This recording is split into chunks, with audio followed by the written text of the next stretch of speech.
Hello, my friend. It is so good to have you here today. Welcome back to a story about something small that changed a whole world. Imagine for a moment you are sitting in a car. The street is in London. The year is 1966. The evening is cool. The traffic is heavy. You stop at a light. The light turns red. You look at it. Green, yellow, red. 3 small colors. Anyone can understand them. A child can understand them. A driver from any country can understand them. The light does not speak. It just shows. A man is sitting in the car. His name is Ken Aston. He is a former referee. He is tired. He has just come from a difficult football match at Wembley Stadium. Something is wrong with the game he loves. And in this quiet moment, at this red light, he is about to have an idea. A small idea. A simple idea. An idea that will change football forever. This is HitoCast, the place where small ideas become history. Today, I want to take you back to a time when football had no cards, no yellow, no red, just words. And words were not enough. We will travel from a chaotic stadium in Chile to a famous quarterfinal in London to one small traffic light on Kensington High Street. The story is about a man, his wife, and 2 pieces of colored paper. It is also about how a global game found a silent language. If you want more stories like this one, quiet, true, and worth your time, subscribe to HitoCast. It takes 1 second, and it means everything. The story begins not at the traffic light. It begins 4 years earlier, in a hot stadium in a country called Chile. In 1962, Chile hosted the World Cup. Most matches went well, but one match would never be forgotten.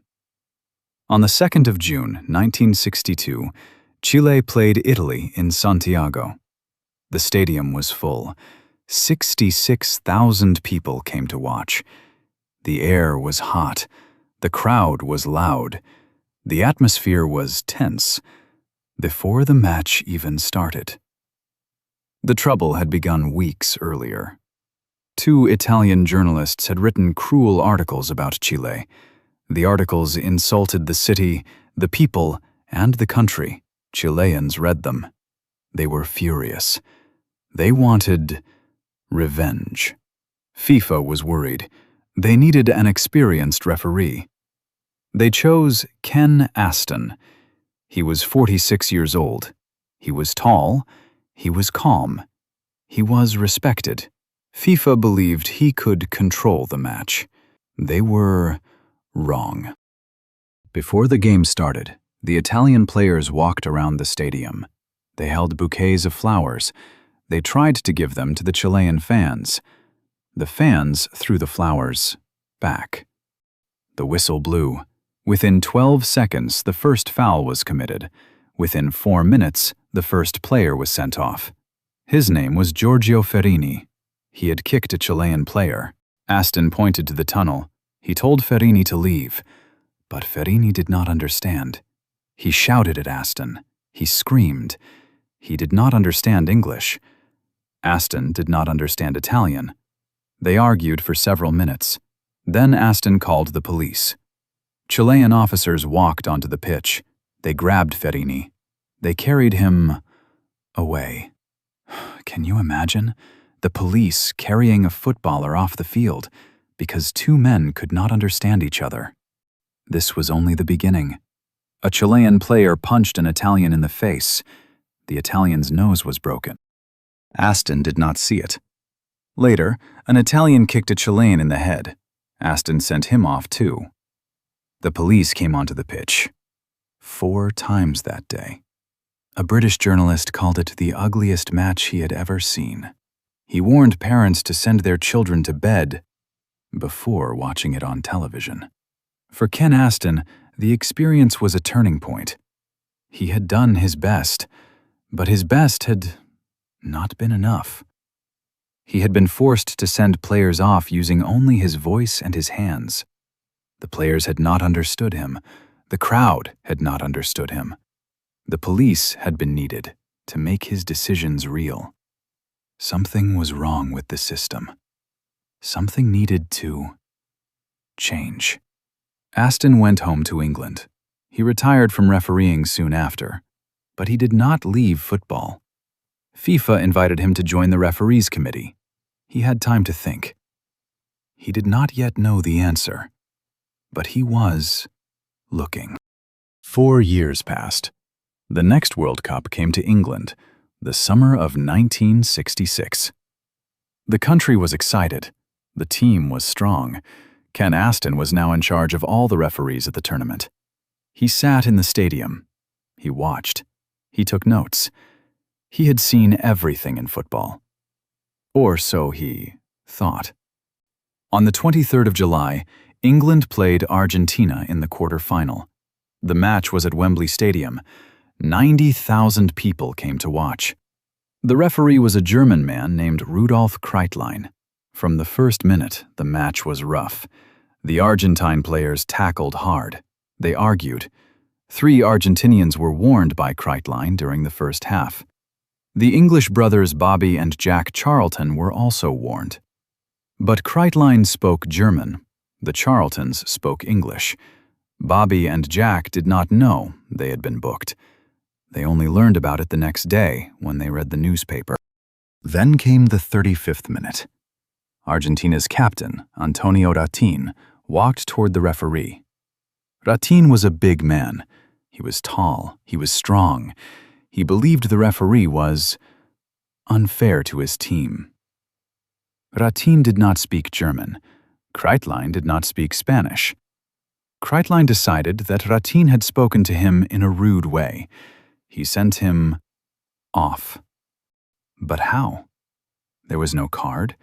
There was no piece of paper. Kreitlein simply pointed to the tunnel. He shouted in German. Ratin did not move. For the next 8 minutes, the world watched. Ratin stood on the pitch. He refused to leave. The other players gathered around. The crowd booed. Kreitlein pointed. Ratin pointed back. Neither man understood the other. Ken Aston was watching from the side of the pitch. He realized something was deeply wrong. He walked onto the field. He spoke to Ratin. He tried to explain. Finally, Ratin understood. He started to walk. But he was angry. He took a long route around the pitch. He sat down on a red carpet near the royal box. The carpet was for the Queen. Ratin did not care. Eventually, he walked into the tunnel. The match continued. England won, 1-0. Aston drove home that night. The traffic in London was heavy. He drove down a road called Kensington High Street. He thought about the day. He thought about Ratin. He thought about Bobby and Jack Charlton. He thought about how words had failed everyone. He stopped at a traffic light. The light was red. He sat in his car. He looked at the colors: green, yellow, red. The light did not speak any language. It just showed. And then, in that small moment, Ken Aston had an idea. Yellow, he thought, means slow down. Yellow means be careful. Red, he thought, means stop now. Red means you are finished. What if a referee could carry small cards in those colors? A yellow card to warn a player, a red card to send him off. The player would see the color. The crowd would see the color. The cameras would see the color. Everyone would understand at the same moment. No words, no shouting, no confusion. When Aston arrived home, he told his wife about the idea. Her name was Hilda. She listened carefully. Then she left the room. A few minutes later, she came back. She was holding two pieces of paper. One was yellow, one was red. She had cut them from her sewing kit. Can you imagine, my friend? The first yellow card and the first red card in football history were not made by FIFA. They were not designed by experts. They were not approved by any committee. They were cut by a woman in her own home with a pair of scissors on a quiet evening in 1966. The idea was born. Now it needed to be tested. Ken Aston was a patient man. He knew big changes in football took time. He took his idea to FIFA. He explained it to the committee. He showed them the colors. He told them about Wembley. He told them about Santiago. FIFA listened. They liked the idea. They decided to try it at the next World Cup. The next World Cup was held in Mexico in 1970. For the first time, referees carried small colored cards in their pockets. The first yellow card was given on the very first day. On the 31st of May, 1970, the Soviet Union played Mexico in the opening match. After 30 minutes, the referee took out a yellow card. He showed it to a Soviet player named Kaki Asatiani. Asatiani became the first player in football history to receive a yellow card. The system worked. The crowd saw the card. The cameras saw the card. Everyone understood at the same moment. No one needed to wait for words. 4 years later, the red card finally appeared. The 1974 World Cup was in West Germany. On the 14th of June, Chile played West Germany. A Chilean forward named Carlos Casilli committed a hard foul. The Turkish referee reached into his pocket. He pulled out a small red card. He held it up.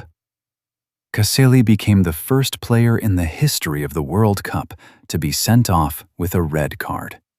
The age of words was over. The age of colors had begun. The cards spread quickly, to England, to Europe, to every continent. By the 1980s, they were everywhere. They had become the language of football discipline. They had become a global symbol. The red card has changed many matches. It has changed many careers. It has changed many lives. Let me tell you about one of them. It is perhaps the most famous red card of all time. The match was the World Cup final in 2006, France against Italy. The stadium was in Berlin. The whole world was watching. The French captain was Zinedine Zidane. Many people considered him one of the greatest players ever. The match was his last game. He had already announced that he would retire after the World Cup.